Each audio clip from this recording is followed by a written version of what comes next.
नमस्कार दोस्तों, आप सभी का स्वागत है आपके अपने YouTube चैनल पर। आज की क्लास में दोस्तों हम फिर से आपको बताने वाले हैं एर्थ पे कमीशन के बारे में। इसमें दोस्तों 8वें वेतन आयोग से कितनी बढ़ेगी सरकारी कर्मचारियों की सैलरी। तो यहाँ पर दोस्तों इसको हम जानेंगे अच्छी तरह से। पिछले क्लास में हमने आपको इसके बारे में कुछ बताया था, उसी को आज थोड़ा सा कंटिन्यू करेंगे और इसके बारे में थोड़ा डीपली आज हम यहाँ पर आपको बताएंगे।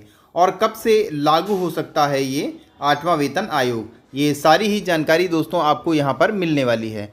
तो आइए दोस्तों आज की क्लास शुरू करते हैं। क्लास शुरू करने से पहले अगर दोस्तों आप चैनल पर पहली बार आए हैं तो चैनल को सब्सक्राइब कर लें, साथ में बेल आइकन को अंडर प्रेस कर लें, जिससे डेली की डेली जो हमारी क्लास होती है उसकी जानकारी आपको मिल सके। तो अब दोस्तों आइए आज की क्लास शुरू करते हैं। एर्थ पे कमीशन सैलरी स्ट्रक्चर क्या है? इसका सैलरी स्ट्रक्चर 1 करोड़ से ज़्यादा सरकारी कर्मचारी और पेंशन भोगी बेसब्री से 8वें वेतन आयोग के आने का इंतज़ार कर रहे हैं। 8वें पे कमीशन ही सरकारी कर्मचारियों की सैलरी बढ़ने से जुड़ी सिफारिश सरकार के पास भेजेगा और फिर 8वां वेतन आयोग लागू करेगा। तो आगे अब हम यहाँ पर देखेंगे वेतन आयोग होता क्या है वेतन आयोग। सबसे पहले यहाँ पर हम इसको जानेंगे। वेतन आयोग भारत सरकार द्वारा स्थापित भारत का केंद्रीय सरकारी संगठन है, जो अपने कर्मचारियों के वेतन ढांचे में बदलाव के बारे में अपनी सिफारिशें देता है। इसकी स्थापना की अगर बात कर ली जाए तो 1947 में इसकी स्थापना हुई थी और भारत की आज़ादी के बाद से भारत सरकार के सभी नागरिक और सैन्य प्रभागों के काम और वेतन संरचना की समीक्षा करने और सिफारिश करने के लिए नियमित आधार पर 7 वेतन आयोग की स्थापना की गई है। दिल्ली में इसका मुख्यालय है और इस आयोग को अपनी सिफारिशें देने के लिए इसके गठन की तारीख 18 महीने का समय दिया जाता है। तो ये हो गया आपका वेतन आयोग। इसमें अगर हम बात कर लें पहला वेतन आयोग कब लागू हुआ था, तो 1947 में ही पहला वेतन आयोग लागू हुआ था। कब लागू हुआ होगा 8वां वेतन आयोग। अब ये दोस्तों आपके काम की बात है कि 8वां वेतन आयोग अब कब लागू हो सकता है। तो यहाँ पर आप इसको देख सकते हैं। 8वें वेतन आयोग को जनवरी 2026 से लागू होने की उम्मीद है। बता दें कि इससे पहले सरकार हर 10 साल में एक नए वेतन आयोग की सिफारिश लागू करती है।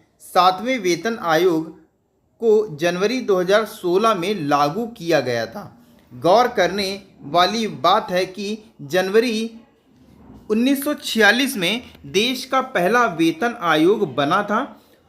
8वें वेतन आयोग के बनने और लागू होने से जुड़ी औपचारिक जानकारी फिलहाल भारत सरकार की तरफ से शेयर नहीं की गई है। दिसंबर 2023 में सरकार ने कहा था कि फिलहाल 8वें केंद्रीय वेतन आयोग को बनाने में जुड़ी कोई योजना नहीं है। और अब जबकि लोकसभा चुनाव खत्म हो चुके हैं, इस बात की संभावना कि सरकार नए वेतन आयोग बनाने से जुड़ा पहला बड़ा कदम उठा सकती है। आमतौर पर वेतन आयोग बनने के 12 से 18 महीने के अंदर कमीशन अपनी सिफारिश सबमिट करता है। अब उसके बाद दोस्तों जानेंगे सरकारी कर्मचारियों की सैलरी में कितनी बढ़त की उम्मीद है। अगर जनवरी 2026 से वेतन आयोग 8वां वेतन आयोग अगर लागू होता है तो कितनी सैलरी बढ़ जाएगी, तो इसको आप यहाँ से समझ सकते हैं कैसे सैलरी बढ़ेगी। लागू होने के बाद 8वें वेतन आयोग से करीब 49 लाख सरकारी कर्मचारी और 68 लाख पेंशन भोगियों को फायदा मिलेगा। उम्मीद की जा रही है कि 8वें वेतन आयोग के आने के बाद उसके फिटमेंट फैक्टर में बड़े बदलाव आएंगे। रिपोर्ट्स के मुताबिक फिटमेंट फैक्टर 3.68 गुना बढ़ सकता है। यानी जिन सरकारी कर्मचारियों की बेसिक सैलरी अगर 18,000 रुपये है तो फिगमेंट फैक्टर बढ़ने से उसकी सैलरी 8,000 रुपये की बढ़ोतरी हो जाएगी, यानी तब उसकी सैलरी 26,000 रुपये हो जाएगी। यानी अगर अभी आपकी सैलरी 18,000 रुपये है तो 8वां वेतन आयोग लगने के बाद आपकी सैलरी 26,000 रुपये हो जाएगी।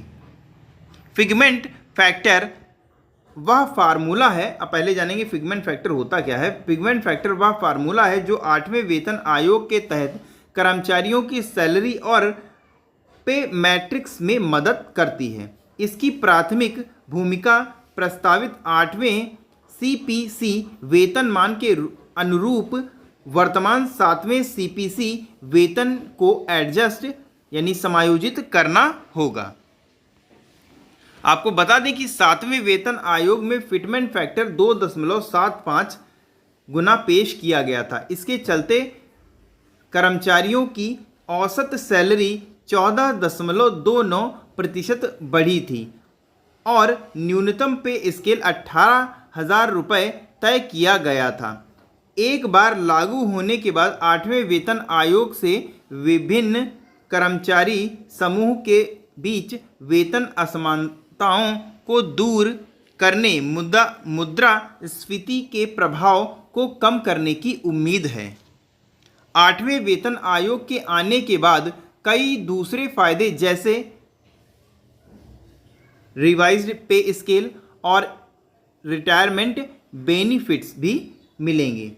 8वें वेतन आयोग में सरकारी कर्मचारियों के अलावा सैन्य जवान, पेंशन भोगियों को भी यहाँ पर फायदा मिलने वाला है। तो इतने लोगों को इसका फायदा मिलेगा। कब से लागू होगा ये भी हमने आपको बताया, और आपकी सैलरी कितनी इंक्रीज हो जाएगी ये भी दोस्तों यहाँ पर हमने बताया।